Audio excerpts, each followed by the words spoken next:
beauty and cosmetic products actually be making you age faster and feel hormonally dysregulated? Well, the evidence is out there. And today, my friends, we are going to be taking a look. Because if you're anything like me, you've been seduced by the cosmetic industry, even though you tried your hardest not to. But between the promise of confidence, loving oneself, and of course, fitting in and achieving that unattainable beauty ideal, plus the gorgeous promise on packaging and the playful palettes and powders, which make the cosmetic industry feel like a wonderland or a playland for women, unfortunately, it's not that innocent. I'm Dr. Marisol, former naturopathic doctor and real clean beauty advocate. And today I'm going to help open up your eyes so you can become aware of the fact that you are profiting a $500 billion industry, all the while slowly, possibly poisoning yourself with those products. Scary, huh? I get it. This is part 2 of a 4-part series all about toxins and how they affect women's health. So please go check out the other videos if you're interested. And if along the way you have any questions, please drop them in the comments because I'd love to hear your opinion and questions that you may have. Please stay tuned all the way to the end where I'm going to give you my 3 best tips to begin your clean beauty journey. Ready? Let's dive in.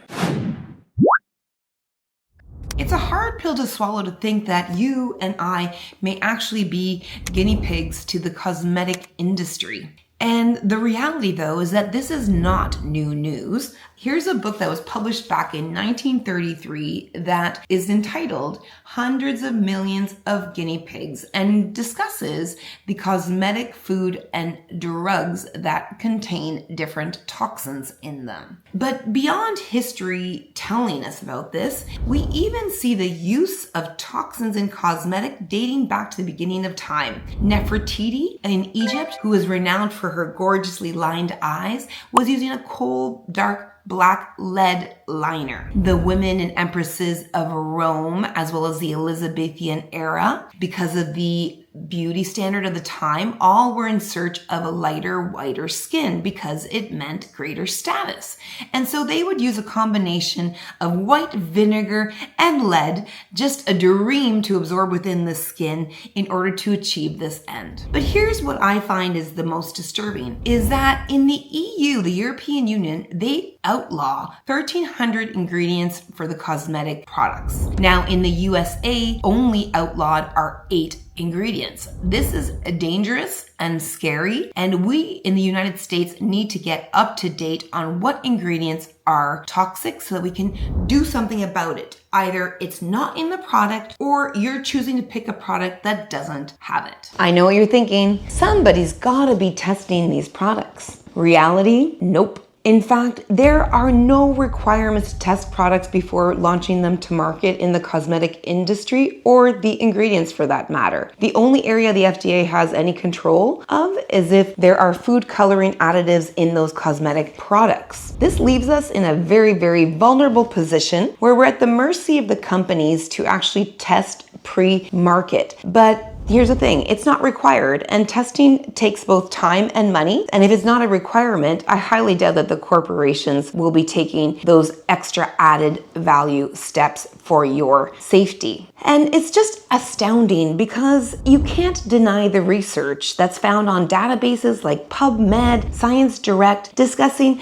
the dark side of the cosmetic industry, the dangers of cosmetics, the heavy metals found in cosmetics, the metal nanoparticles and the problems with those. I mean, the list goes on, yet we seem to be doing nothing about it, just keeping our heads in the sand. And testing, my friends, well, it's not perfect either, because the testing typically only tests single ingredients. And the reality is that you want to be testing the formulation in its totality, because this formulation with all the different ingredients affects the absorption, and it's a synergistic effect of the product that we want to see, not just the sole ingredient. Number two, the sole ingredient is typically tested over a very short period of time, 3 months to 6 months, which in reality doesn't reflect our use of cosmetic products over our lifetime, especially now that women and young girls are starting to use cosmetics in their first decade of life. So the onus is on us to take charge and start to become aware of what ingredients are affecting us and how they are affecting us negatively. So what do these toxins do to us anyways? Well, remember, the skin is the largest organ, and when we apply topically creams, potions, lotions, they absorb, they go skin deep, if not deeper. And this has to do with the ingredients within the formulations, including substances like glycerin and natural oils, as well as any acids that help with permeation of the upper layer of skin. But once it's inside the body, it creates stress and inflammation, which knock out your hormonal regulatory system,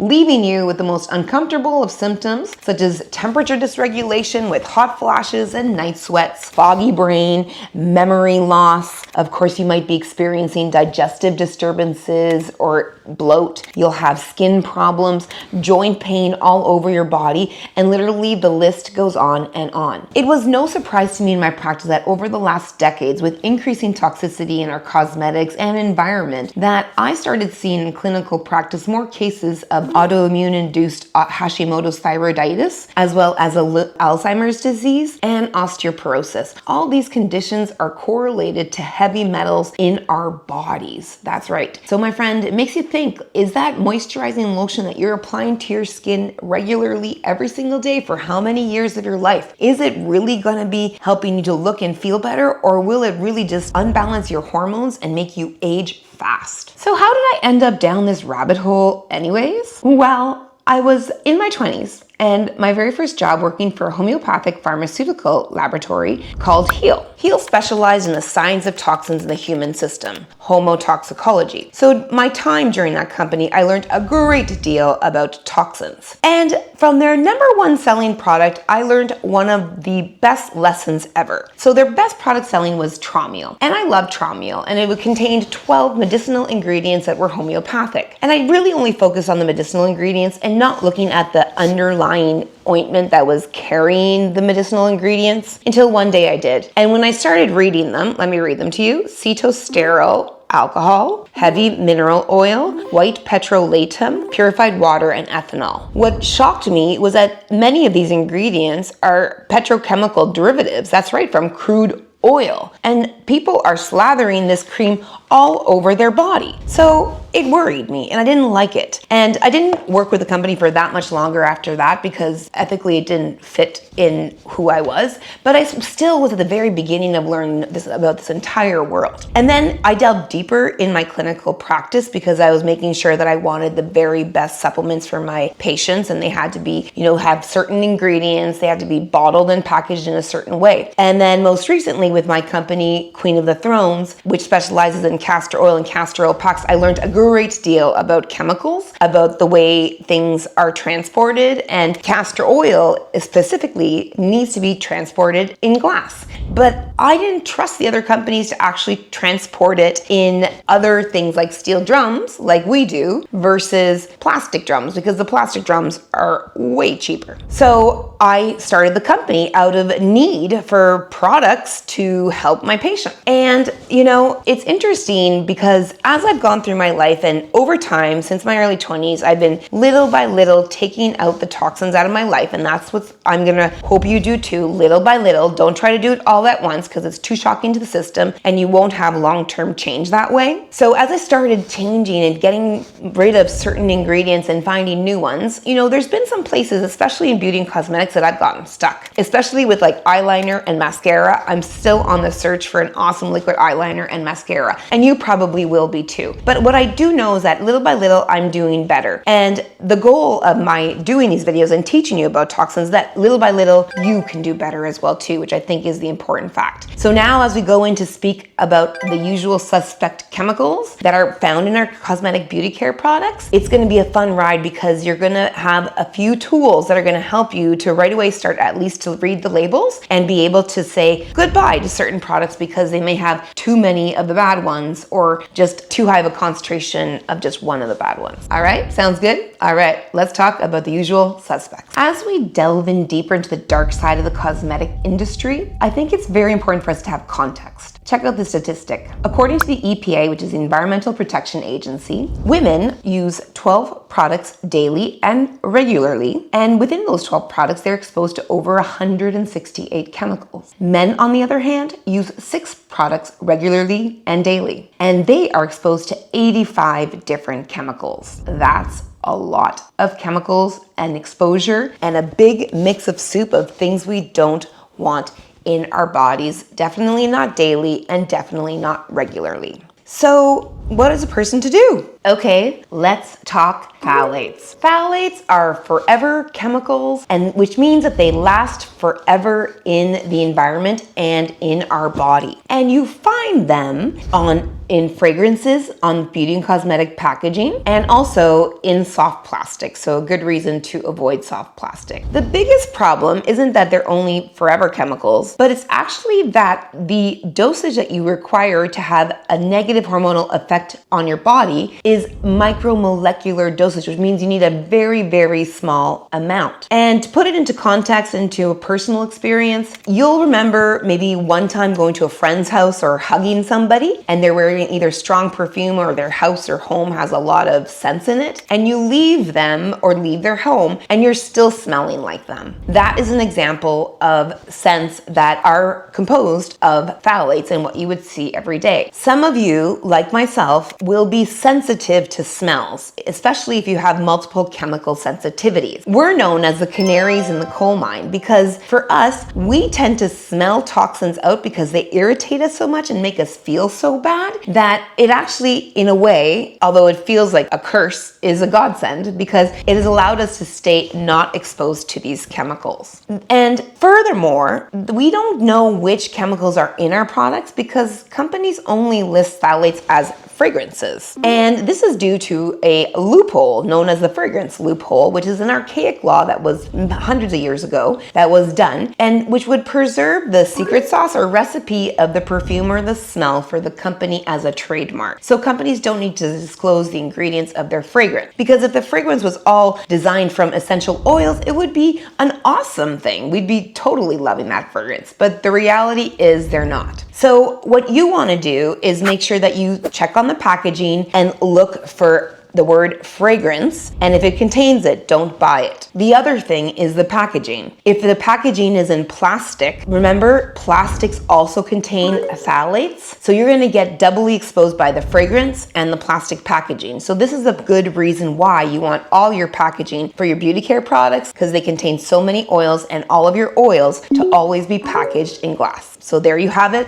That's a phthalate. Look out for those fragrances. Next is parabens. Parabens are preservatives, and they've been used since the 1920s in cosmetics as well as drugs. The thing with parabens is that they are huge hormone disruptors, absolutely affecting things like fertility, the reproductive organs, and potentially even a causative factor in cancer. You're going to find these listed on the label, typically ending in the word paraben. So it'll be isopropyl paraben. So look out for the wording, and if anything on the packaging ends in parabens. The truth about parabens is that they've been outlawed in the EU because of their toxicity. However, in the USA, we have only outlawed a very few amount of parabens. And truly, companies could be doing better because there are lots of great substitutes that are definitely more natural that can be used as a preservative, such as rosemary. Of course, you know, a product may not last as long as with these chemicals that have a tendency to last forever. However, it's a better option for us. So take a peek at that label and look for a word ending in paraben. And now, fluorinated compounds. You've definitely heard about these because they've been all up and up in our social media because of various lawsuits against companies and these chemicals. You'll see them on the packaging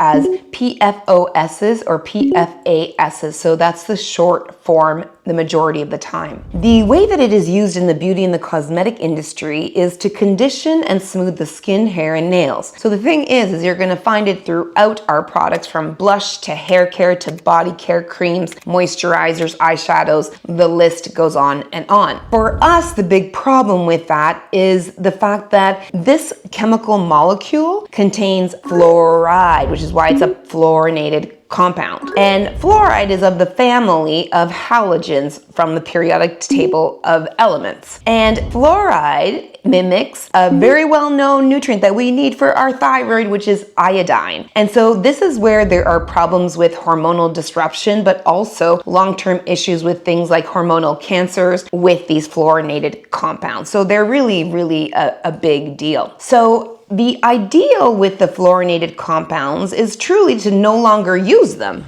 But wait, there's more I want to tell you, because you're not only finding them in your cosmetics, but you also find them in any materials that you may be using on your face to deliver the cosmetics. This includes things like those, disposable face collagen masks. I personally use a sleep mask every single night, but I actually created my own in order to preserve and prevent of having any of the PFOAs and PFAS. So it's organic cotton that touches my eyes and delivers the castor oil that I do every evening. So that's really key to understand. And if you want to know where you'll find it in other areas of your life, there's words such as Stainmaster, Gore-Tex. These are all Teflon, all other forms of fluorinated compounds. But you can find that more in specific and in detail in my other videos in this series, specifically the first video all about toxins. So go check that out. Next on the chopping block are petroleum distillates. Remember my little conversation at the beginning about Tromiel? In this formula,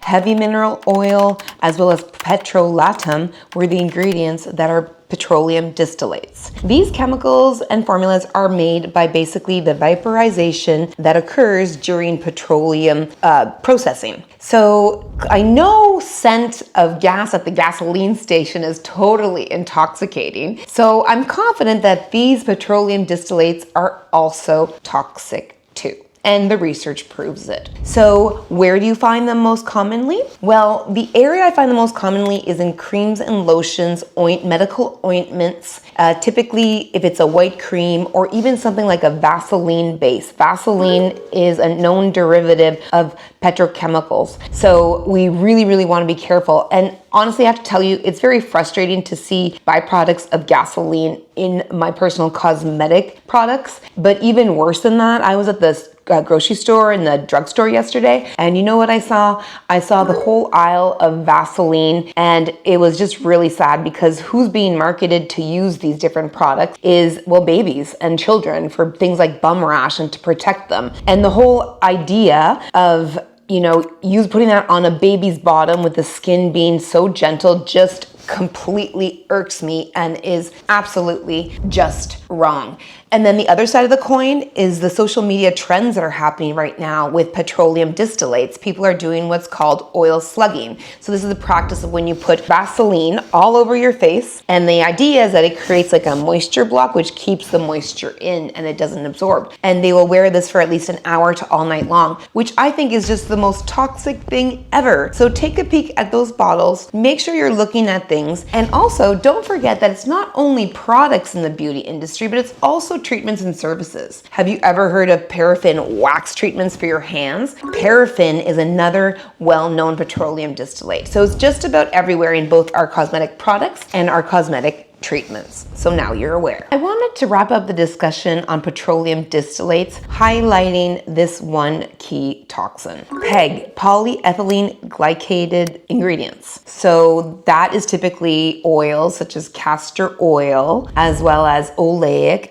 acid and stearate. Now, the whole reason behind these polyethylene glycated molecules is that they are amazing carriers into the skin and deeper levels of the body. And this is why they're used. Actually, the most common one which is used is PEG 10-castor oil. Now, this is not to be confused with the fact that natural state castor oil that is cold pressed and wonderful, that is the master carrier oil on its own, but this PEG aspect, which is a byproduct, actually enhances how castor oil can delve deeper and deeper and deeper into the tissues. And so this is a concern because, of course, the deeper these formulas that with multiple different ingredients that may be chemical, if they get deeper into our system, they're only likely to cause more problems. So you'll always see it on the label as such, PEG, and then it'll end with some kind of oil. So stay on the lookout for this huge culprit. Now let's talk nanoparticles. These may be unsung heroes in many people's eyes because we see them in many of our sunscreens, but in my opinion, they're a hidden villain.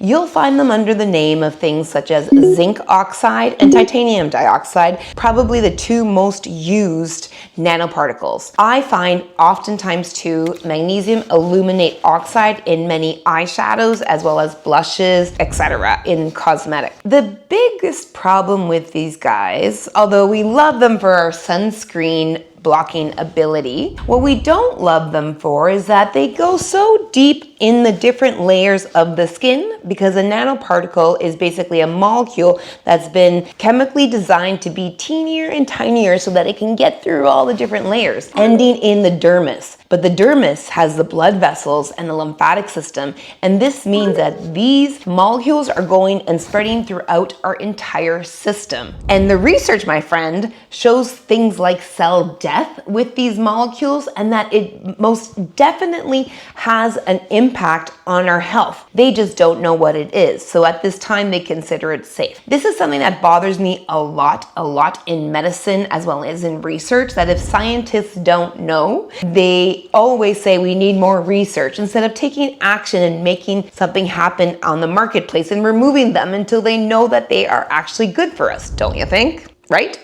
Yep, so that's the case of nanoparticles. Take a peek at those. You're looking for mainly zinc oxide, titanium oxide, or magnesium aluminate oxide. You got this. There's another toxin that is not of the physical kind that we want to be concerned about. It's the emotional toxin that comes from us trying to live up to the toxic beauty ideals. That's right. You see, whether it's an emotional toxin or a physical toxin, the body doesn't know the difference. It both creates stress and inflammation, knocking out our hormonal regulation, and then causing all those dreadful hormonal symptoms that we spoke about earlier. The more that we try to live up to an unattainable goal, one that seeks for perfection, the more that we have feelings of guilt, shame, and not being good enough, which flow through our body and leave us in a state of melancholy and, of course, stress. And thus could also lead long-term to mental health disorders such as anxiety and depression. My friends, the onus is on to us to not only buy products responsibly, but to consume media responsibly as well too, because the social media algorithm as well as other media sources are really just looking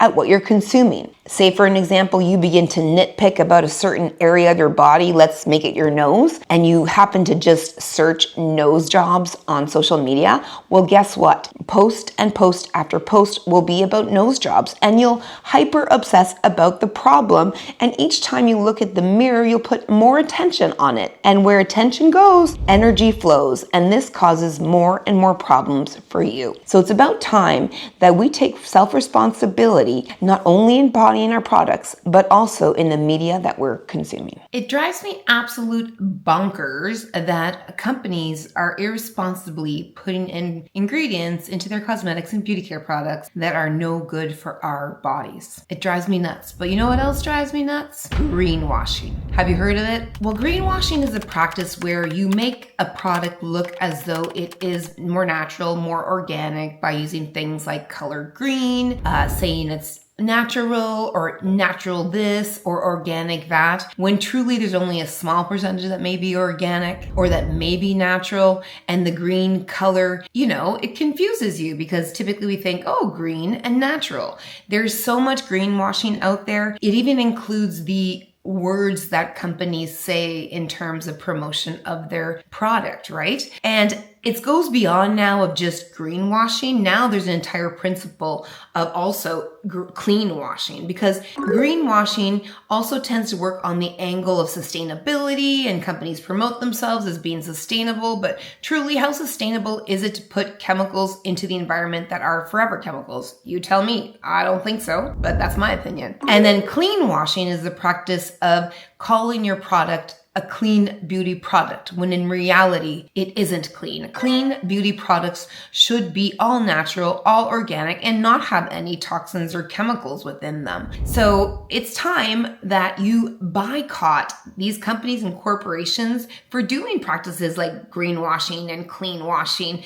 and putting chemicals in their products. And you start to become aware to buy good products that are made with really clean ingredients, real clean beauty, and as well are marketed properly and honestly, because at the end of the day, none of us want to have a blindfold put over our eyes. We want to just be told the truth, whether it's good or it's bad, and just be clear and allow us to make the decision. Am I right? So at the end of the day, a big take home from this video should be that you realize that being beautiful is all about being a guinea pig. That's right, for the cosmetic industry, because they do not know the long-term effects of these toxic chemicals in our beauty care products. And look, there's no angel watching over you. There is really no governmental organization. FDA really isn't doing a good job. Even their attempt to modernize the Cosmetic Act now in 2022 established new parameters to the Cosmetic Bill of 1938, but it still isn't sufficient. More action needs to be taken.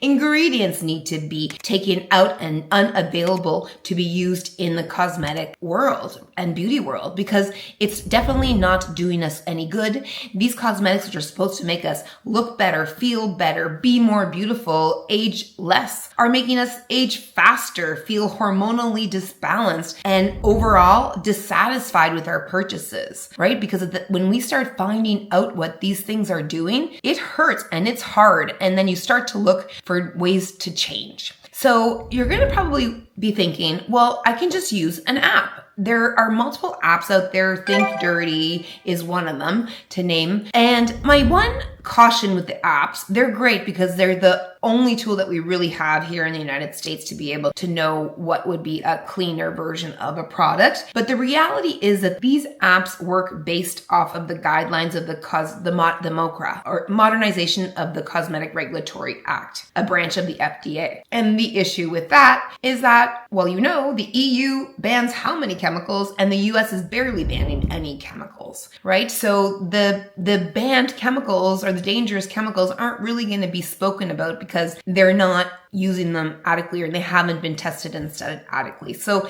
use apps with caution, but they're definitely a good starting point. The other aspect is this. I want to encourage you to start to read the label on your cosmetics. I'll highly recommend for you to get and bring a magnifying glass with you, because the writing is so small, but you got to start to learn the language of the ingredients and the toxins as we spoke about them today, and start reading the label just like you read the label on food, because that's going to be your very first step, truly, is just reading the label. And the second step could easily be not using any products that contain fragrance. That was one of the reasons why I listed that as the very first toxin, because that was the first toxin that I started with, fragrance. It was easy. And that's how I went about it. If the product had fragrance, I delisted it in my beauty and wellness cabinet. So those are two great things that you can do. Now, I promised you at the beginning 3 non-negotiables that I look for in my products. And so